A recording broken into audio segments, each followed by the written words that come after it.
우리가 여기서 한 가지 생각해야 될 것은 베드로가 먼저 예수님을 언제 부인하게 되는가라는 것입니다. 우리가 베드로를 비판할 때가 참 많지요. 그런데 우리도 사실 따져보면 예수님을 부인하고 외면할 때가 얼마나 많은지 몰라요.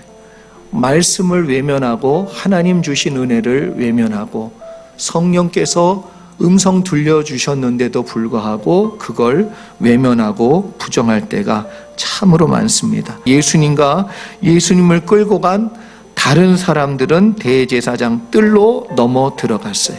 그런데 16절에 보면 베드로는 문 밖에 섰다 이렇게 얘기합니다. 어디로 가든지 난 주님을 따라가겠습니다. 그랬던 베드로예요.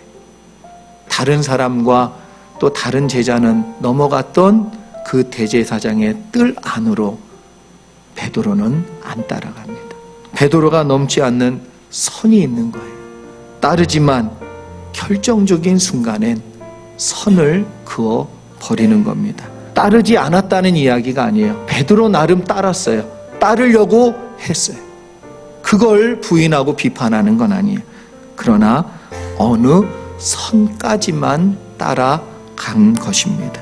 그 이상은 가지 않습니다. 그런데 신기하게도 그때부터 찾아오는 게 뭐냐면 시험이에요. 그래서 이 시험이 베드로로 하여금 믿음을 다 쏟게 만들어 버리지요. 주님을 따르지 않고 그 선을 멈추니까 시험이 찾아오는데 예수님을 부인하는 자리까지, 무려 3번이나 부인하는 시험의 자리까지 가게 된다는 것입니다. 따라가지 않을 때, 믿지 않을 때, 주님과 떨어지기 시작할 때, 그런 태도를 보이기 시작할 때 사탄은 반드시 그 틈을 이용한다는 거예요.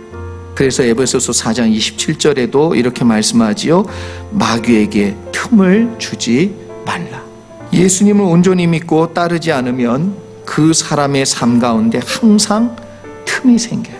예수님과 믿음으로 하나가 되어서 동행하면 틈이 없는데, 믿음이 이제 점점 약해지기 시작하면 내가 하나님의 말씀을 온전히 믿고 그 선까지 넘어가면 믿음이 오는데, 그러지 않고 선을 그어버리는 그 순간부터 틈이 생기기 시작해요. 그래서 예수님을 온전히 믿고 따라가지 않으면 그 사람의 삶 가운데는 이 틈이 생기고 반드시 사탄은 그 틈을 이용하여 우리를 넘어뜨리고 쓰러뜨린다는 거예요.